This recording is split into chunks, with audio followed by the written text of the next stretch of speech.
Obnova celjskega mestnega središča je v polnem teku. Osnovni šoli Lava certifikat Kakovost za prihodnost. Občina Šentjur bo energetsko sanirala osnovno šolo in vrtec v Loki pri Žusmu. Nareksova in Velenškova do odličij na svetovnem pokalu v Budimpešti. Spoštovane gledalke, cenjeni gledalci televizije Celje, lepo pozdravljeni v informativni oddaji Dogodki dneva. Obnova starega mestnega središča v Celju poteka po načrtih. V teh dneh gre h koncu obnova Stanetove ulice in trga pred Metropolom. Izvajalci del zaključujejo z različnimi detajli, kot so fugiranje in montiranje stebričkov za omejevanje prometa na križišču Cankarjeve, Vodnikove in Stanetove ulice. V prihodnjih dneh bodo pobarvali talne oznake za avtobusno postajališče ter montirali postopne potopne stebričke za uvoz in izvoz iz prenovljene Stanetove ulice. V prvi polovici julija nameravajo namestiti še koše za smeti, stojala za kolesa, drevesne rešetke okoli platan ter 4 klopi po Stanetovi ulici. Intenzivno dela potekajo v teh dneh tudi na Gosposki ulici, ki bo zaprta do 14. julija. V tem času bodo tlakovali ves zgornji del glavnega trga, ob Javorjih pa bodo uredili tudi prezentacijo poznoantične rimske vile in mozaika, ki so ju odkrili v času arheoloških izkopavanj. Osnovna šola Lava je prejela certifikat v vzgoji in izobraževanju Kakovost za prihodnost, ki ga podeljuje Inštitut za kakovost in meroslovje. S tem so na omenjeni osnovni šoli na najlepši možen način zaključili uspešno šolsko leto in proslavili Dan državnosti. Zadnjih nekaj let smo intenzivno delali na tem, da bi zadostili vsem 10 zahtevam kakovosti, vzgoji in izobraževanju, in sicer v celoviti urejenosti, v programski urejenosti in tudi na področju komuniciranja tako z zunanjimi sodelavci in deležniki. In za vse to, kar smo dokazali za zunanjo kakovost, nam bo danes Inštitut za kakovost in meroslovje predal potrjen mednarodni certifikat kakovosti za prihodnost. Na to smo izjemno ponosni, še posebej, ker je izjemno malo osnovnih šol in tudi na splošno vzgojno-izobraževalnih ustanov, ki se lahko ponašajo s tem certifikatom.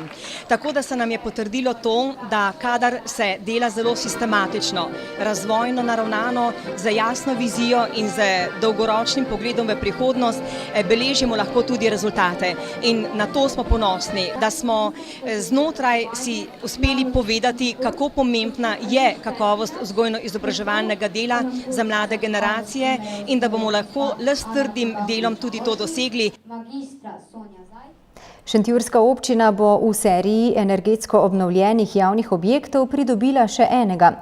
Župan magister Marko Diaci je včeraj podpisal pogodbo za energetsko sanacijo podružnične osnovne šole in vrtca v Loki pri Žusmu.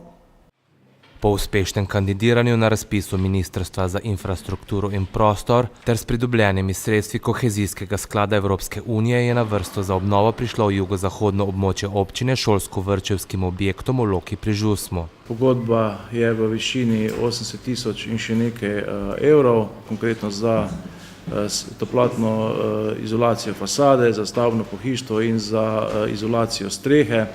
Hkrati pa bomo tukaj v podružnični osnovni šoli oziroma vrtcu tudi priredili še manjši kabinet in garderobe za boljše počutje uporabnikov teh prostorov. Občina Šentjur bo pri izvedbi sanacije prispevala polovico, torej 40 tisočakov. Drugače so v Šentjurju sredi faze energetske prenove šolske in vrtčevske infrastrukture. Še nedolgo nazaj smo spremljali odprtje obnovljene drameljske šole, kakor tudi nove telovadnice na planini pri Sevnici.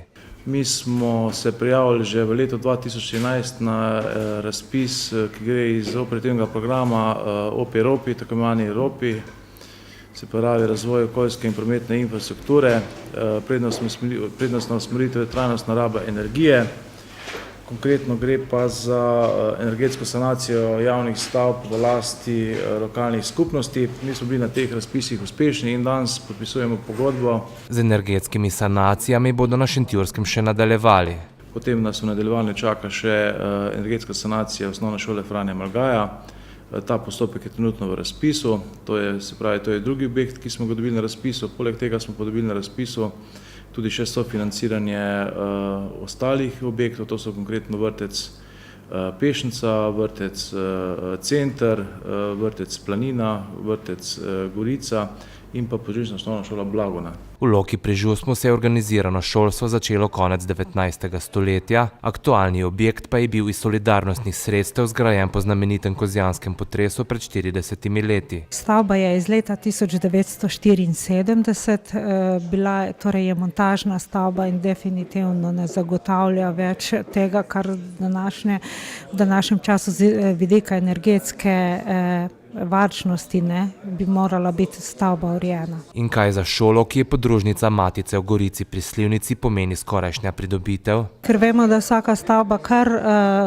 precej porabi in zdaj jaz osebno nimam teh izračunov, ki so bili narejeni, te imajo tukaj na občini, ampak ocenjujemo, da bo to kar na letni ravni kar nekaj tisoč evrov prihranka. Kar se samih prostorov tiče, ocenjujem, da bomo s tem rešili vse.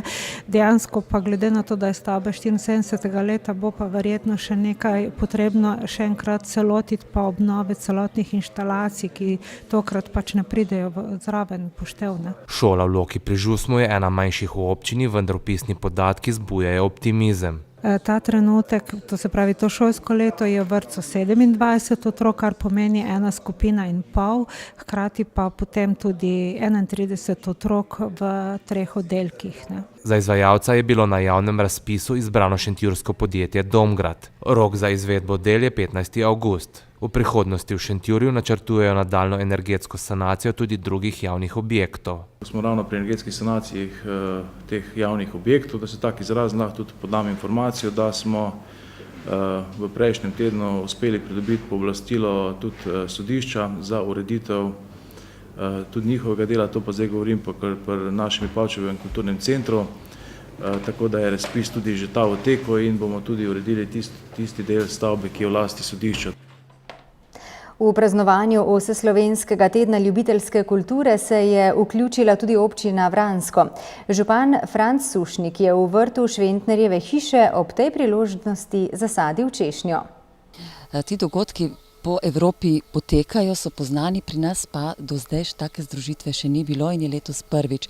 Želijo pa organizatorji povezati vse ustvarjalce, ki delujejo na področju ljubiteljstva. Vseh v Sloveniji deluje preko 107 000 skupaj in pravzaprav pa tudi organizirati nekako v enem tednu so Slovenijo pravzaprav povezati s temi dogodki. Na vrtu Šventnerjeve hiše smo se pa odločili zato, ker je pač to naš velik kulturnik, založnik slovenske moderne. Hiša upravlja Zavod za kulturo, turizem in šport Vransko in v njej poskušamo ves čas dodajati vsebine, da jih je čim več, in s tem bomo še vrt malce oživeli.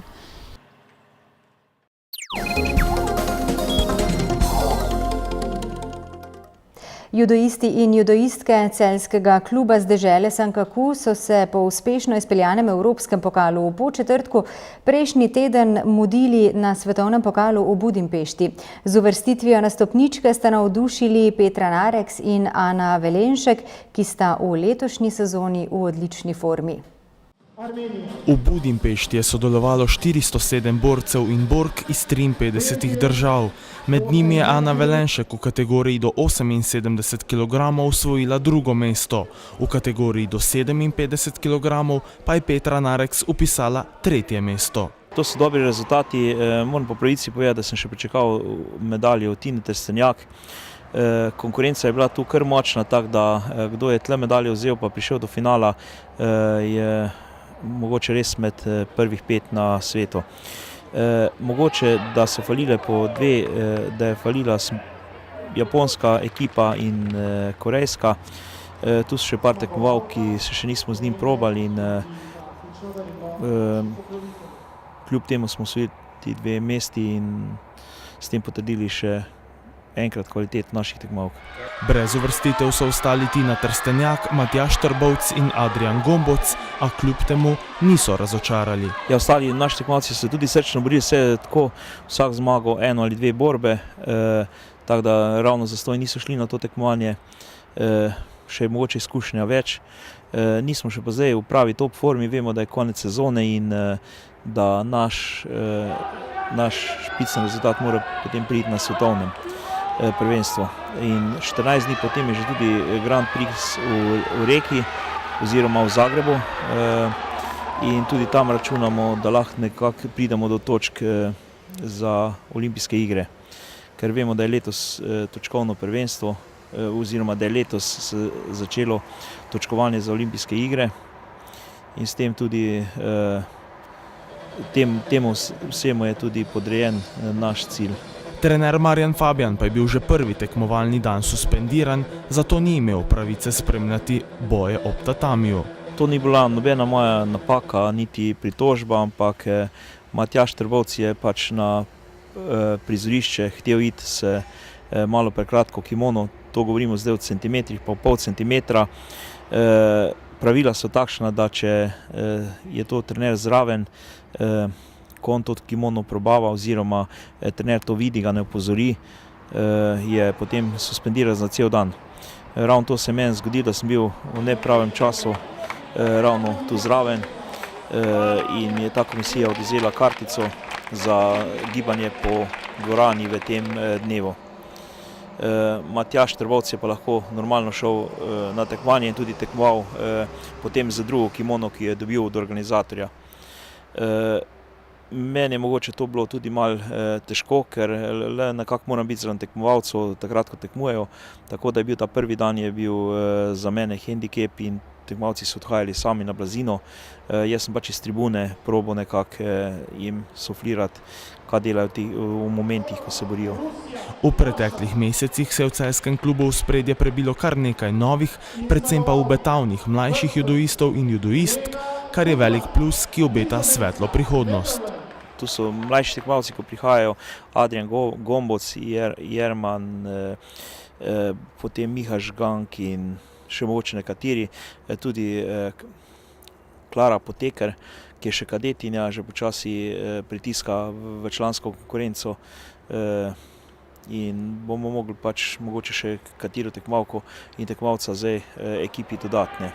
Zdaj so misli usmerjene proti svetovnemu prvenstvu, ki bo v drugi polovici meseca avgusta. V Castelfesu je ta svetovni kamp, kjer bojo Kitajci, Kitajke, Japonci, Japonke in cela Evropa, tako da bo zelo dober sparing. Tu peljemo dve ekipi, našo klubsko prvo in drugo ekipo, tako da bojo še oni lahko z njimi se probali nabirali nove izkušnje in se probali s temi azijskimi tekmovalci na treningu. Še naprej pa imata težave s poškodbo Roki Dragšič in Lucija Polauder. Dragšiču gre na bolje, medtem ko slabše kaže Polauderjevi, ki bo kot kaže morala še na eno operacijo.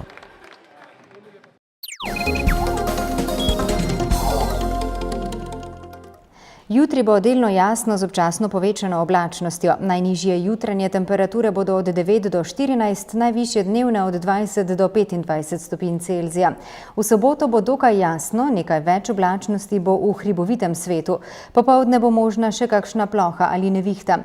V nedeljo bo v alpskem svetu spremenljivo oblačno, pojavljale se bodo krajevne plohe in posamezne nevihte. Drugod bo večinoma sončno, pihal bo okrepljen jugozahodnik.